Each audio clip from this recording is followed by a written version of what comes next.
We can say that everything you see on your world then is a product of this awakening. We like to use perhaps the analogy of a water pot, a pot of water boiling on the stove.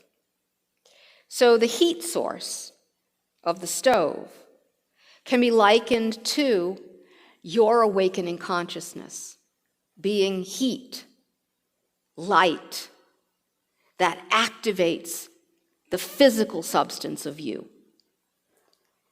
And so when the water begins to boil on the stove, you see movement, you see bubbles, you see steam. And that's likened to how this awakening energy, how the light of your own consciousness is igniting a purge, if you will, of what no longer serves, because now you're moving into part 2 of the prime directive. And part 2 is, I wonder what it would be like to remember my divinity, or to remember I am one.